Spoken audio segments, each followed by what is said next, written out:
one of the things that I did when I got in front of the room, it was very intimidating for someone like me who I've been speaking Greek fluently all my life, but fluently with this many words. Now I needed this many words, right? So it is daunting.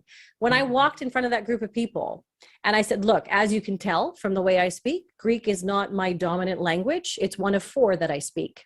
If you prefer me to speak in my most fluent language, if that would be easier for you, I'd be happy to. But I suspect it's going to be a lot harder for you to understand me in English or French than it would be for you to understand me in Greek. If there's something that I'm saying that is causing an issue, by all means, let me know. That was me taking control of the situation and changing the power dynamics, because they could have looked at me and said, what, she can't even speak the way we speak? How powerful is she? But it was, oh, actually, this is not my first language. This is one of many. I'm doing you a favor by not speaking in my dominant language, right? So I took control of that moment. And what you get to do now is you also get to reframe it and go, hey, obviously English isn't my first language. I don't think that, my first language is going to be very helpful to you. So bear with me in this. If there's something that I am saying that may be confusing, by all means, feel free to ask me a question. You can address the elephant in the room and still own that moment when you reframe it. And I want you to remember too, the fact is most people you encounter, especially in North America, only speak one freaking language. You are speaking more than one. So you are already ahead of the game, and you need to make sure you believe that and they understand that too. That is a very powerful thing. So when you can reframe that and go, this is not a weakness, this is actually an advantage. This is something that very few people can do. Then you give them the ability to help communicate with you more effectively, to go, hey, if I've misunderstood something, or if I'm not being clear, by all means, let me know.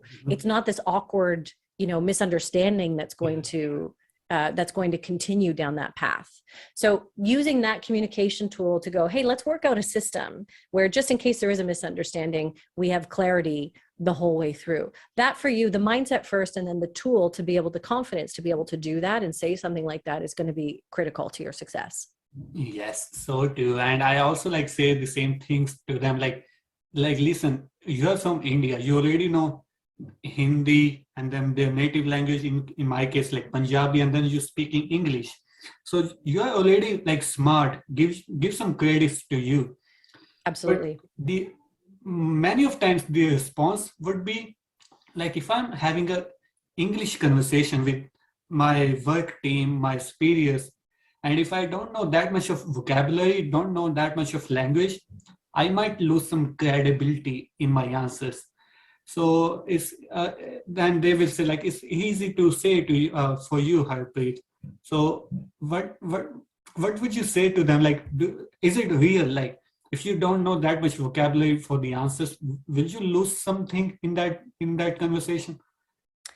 I personally don't think so. If you can compensate with something else, if you can compensate with, hey, I've already come this far with English. Imagine how much further I'm going to be in X number of months in this role. I get today, it might sound a little bit rocky, but this is just the beginning. This isn't the end of my, my language skills or something like that. The other thing is, if you go, hey, I bring to the table so much international experience and so much vision and so much exposure that these fluent English speakers don't bring to the table, there are definitely ways to outweigh the things that you feel that are lacking. But in terms of that credibility, you create your own credibility by framing it from the very beginning. So by saying, look, my English right now is more limited, obviously, than my Punjabi or something like that. I am working on improving it. So I'm not concerned about it becoming an issue in the workforce or something like that. I know it's going to continue to improve because I'm just getting started. So you can already put that concern for them to bed as well. If during this interview, I'm struggling with, how to communicate, I might take a moment to look that up on my phone. It's almost like you're creating the roadway to be able to do whatever you want in that meeting and making it look credible and making them go along with it, because they'd be silly not to when you bring all of this international experience and exposure and skill set and all of that stuff that they don't have, right? You're eliminating all their excuses to discount you by saying, I can compensate with a Google Translate if I need to. I can compensate by telling you I'm going to learn even more than that. I don't think that the language factor needs to be something that holds you back. I understand that's easier said than done, but get over the mental hurdle of it and then develop some of those ways to advocate for yourself in that moment at the very beginning of that interaction, and that stuff will go away. Yes. And it again comes to that as well. Like if you are already there talking with that person, you deserve to be there. They were already expecting you to be there. So take some credits for that as well. Yeah. And if you've gone that far, you've Yeah, gone that far because you have enough communication skills. Maybe you're better at communicating via email because you have the time to do the translating and all that kind of stuff. And so you can show them, like, the fact that we are here already shows you that I am still learning more, and maybe I can lean more on emails or whatever it is. So you've gotten to this place for a reason. So believe it. definitely. Yes. Uh, so when I was doing a little bit research on you, I was watching your videos, binge watching videos.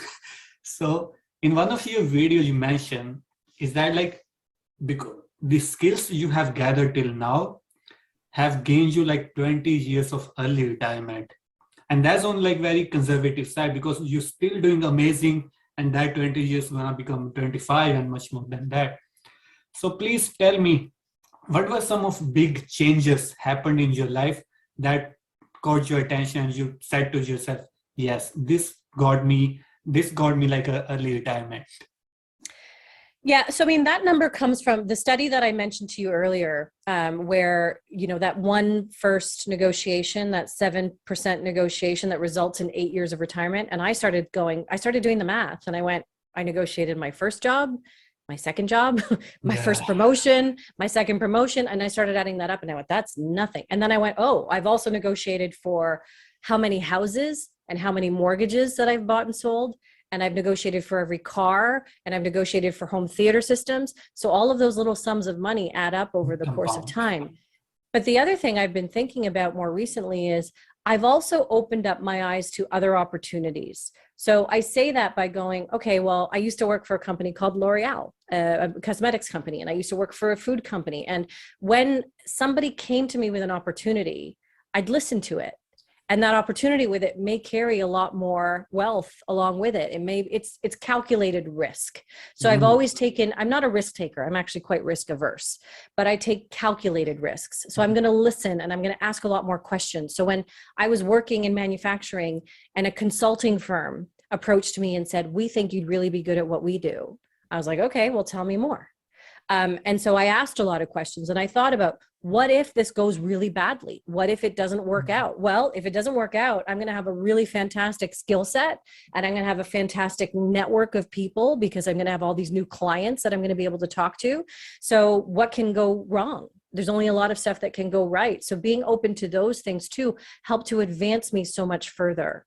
I have a father who pushed me into business when I was a kid, whether I liked it or not. I was working in high school in a retail store, and I was selling leather coats. And my dad came after a year of doing that part-time after school and on weekends. My dad said, you need to quit your job next month. And I said, why? And he said, because we're opening up our own leather and fur boutique. And I go, what do you know about fur and leather? We'd come from a background of owning restaurants my entire life. He goes, I know I have a smart kid. So we figured it out, and I taught him product knowledge, and we figured all that stuff out together, because I've also been I wouldn't say fortunate, but I've also been I've surrounded myself with people who push me.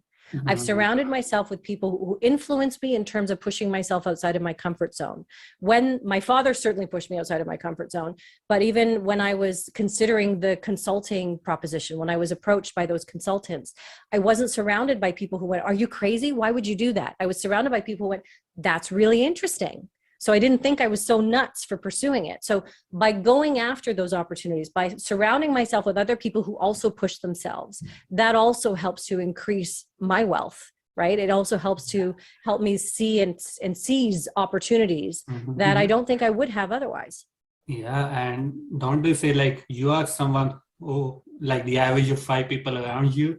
So may I ask like how you find those people like who tell you, Fotini, this is so interesting, rather than why are you doing this? How you find those kind of people? I mean, I think for me, I don't give the energy to the people that go, why are you doing this? I mean, I would give the energy to someone who goes, I'm concerned for you, and here are some of my concerns about it. But someone who's just going to judge me, that's a whole, like, you're out, you're done. I don't need that energy in my life. And I just reduce that. So I've always been very good about eliminating some of that noise that's going to hold me back. But some of the, when you surround yourself with supportive people who go, why not? Why wouldn't you pursue that? I finished my undergrad and I went straight into an MBA program.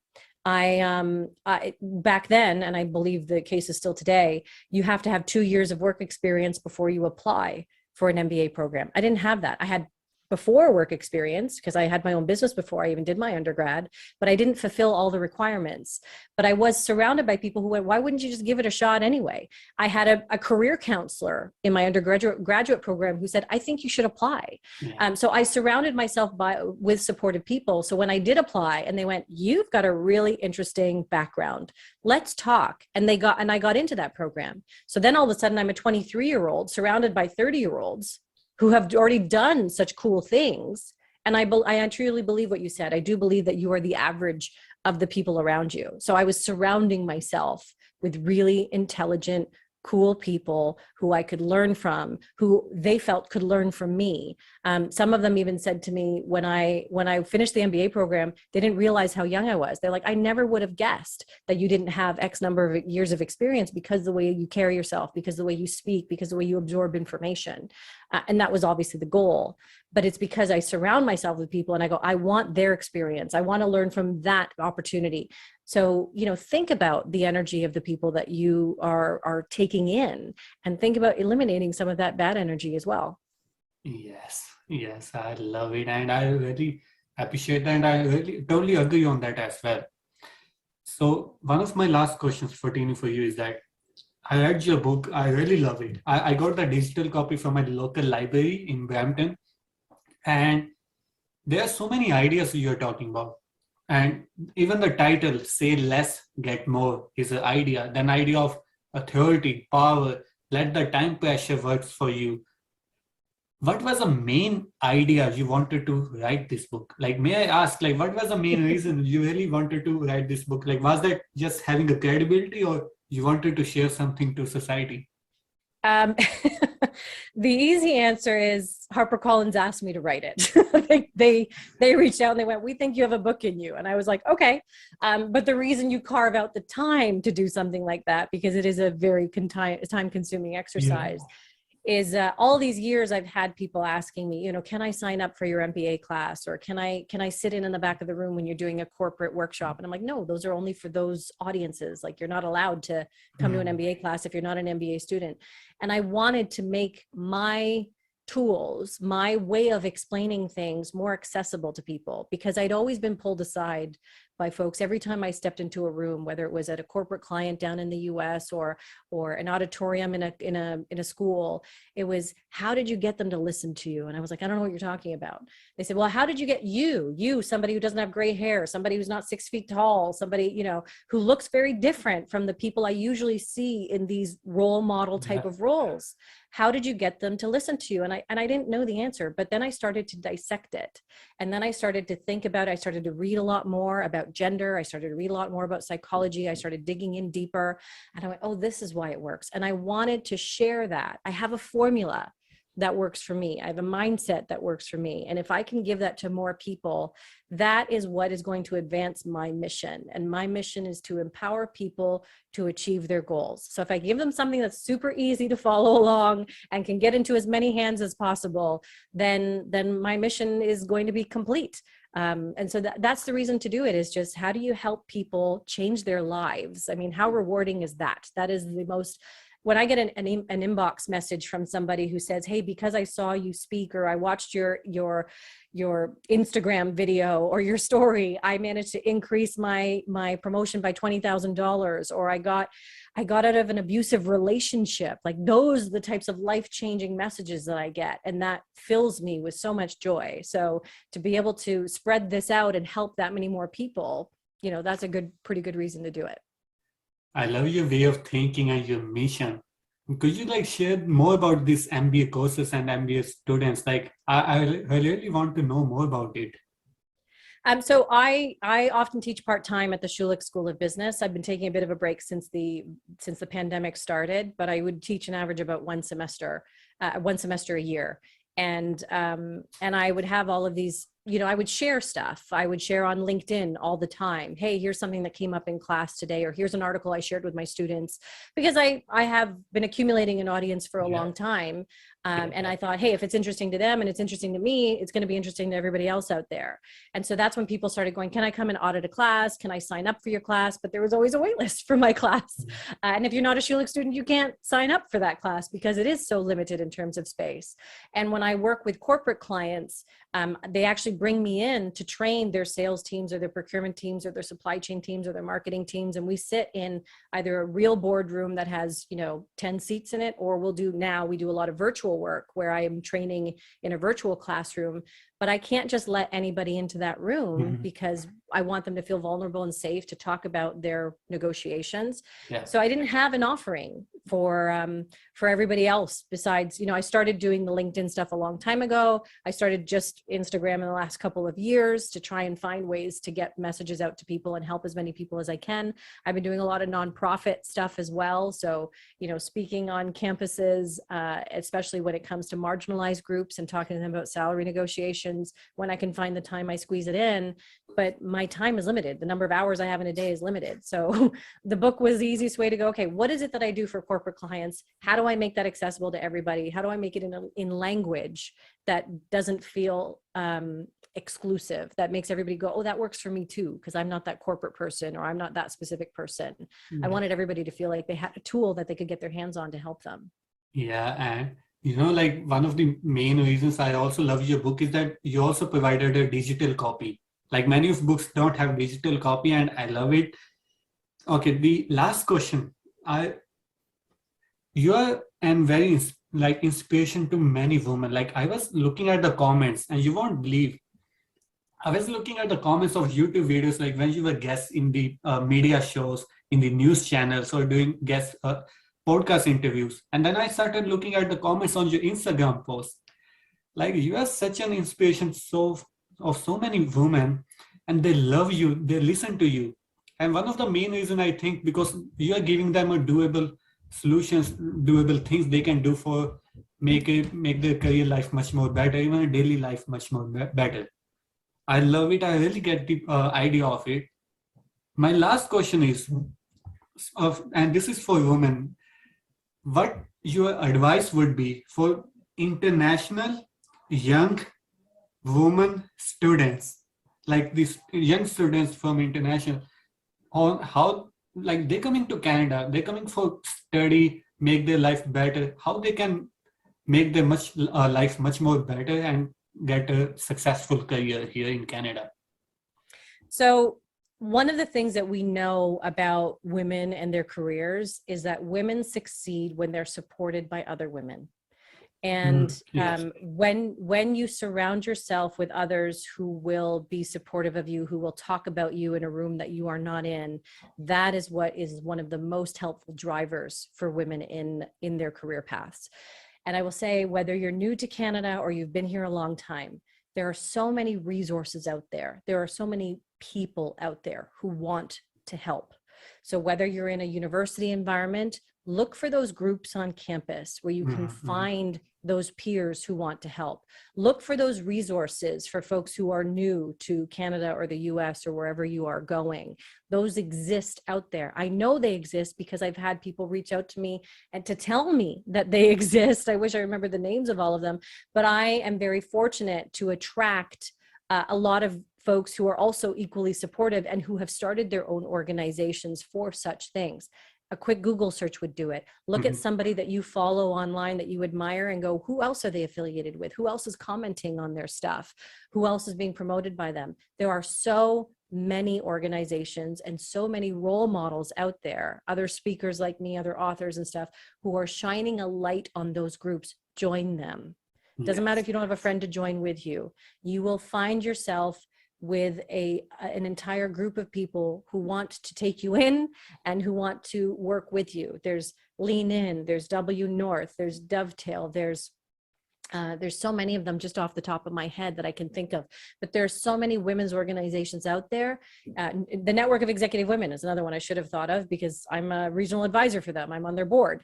There's all of these folks who go, join us. We want to talk about it. We want to support one another. And there's power in numbers. There's power in that support network. So find a network to join so that you can be more social with them, so that you can learn skills with them. For me, it started when I was in my undergrad and when I was in my MBA program, and I found, the women in business and the women in management and all that kind of stuff. So there are those resources out there. Toastmasters is another really great one. If you're an international student and you want to practice your speaking skills, Toastmasters is a great place to do that as well. So look for those opportunities. If you have your eyes open, they'll pop up really easily. When you follow someone like me, when something interesting comes along, I share it. There's other people who do the same thing. So, look to where they're pointing you instead of just ignoring some of those signals. Yes, yeah, there are so many resources, and one of many resources that I personally prefer, like I joined Toastmasters. I joined Toastmasters like for 8 to 10 months, and it really helped me in improving my English, getting the hold of conversation. And recently I started looking for like more groups who are doing the same work on Meetup app or Eventbrite. You can find people like who with the same interest. So really, those are great resources. Like all you have to do is scour Eventbrite and you'll find stuff. There's also a cultural group for everyone. Like I've spoken at a bunch of different cultural ones, like Tamil Women Rising is another one that comes to mind. So there's always a group of people who have a similar interest to you. Seek them out, join them, talk to them, and see where else they point you to. Like just today, I got another email from someone who went, hey, we met through this thing. I met some really cool women through this other organization. Would you be interested in an introduction? I was like, yeah, I'm always interested to meeting really cool, accomplished people. So, ask other folks, what other groups should I be looking at? There's so many resources out there. It's just a matter of putting yourself out there, which is uncomfortable at first, but the rewards are there. Yes, so true. And again, like Fotini, thank you so much for giving your time today. I love our talk. Could you please tell us, the listeners, how they can find you on internet and how they can connect with you? Yeah, you can connect with me on LinkedIn. That is a very easy one. On Instagram, it's at Fotini Icon. I've made it easy to find me. I've chopped off the last name. And I'm just launching an online course as well that you can find at saylessgetmore.com. And of course, the book is available pretty much everywhere books are sold, including the library, on digital, and even on audiobook as well. Yeah, that's amazing. Again, that's amazing. Again, thank you so much, Fotini. Thank you so much for coming to the show, and thank you so much for giving your time today. Well, it's been a pleasure, and thank you for shining a light on all of these skills for your audience. Yes.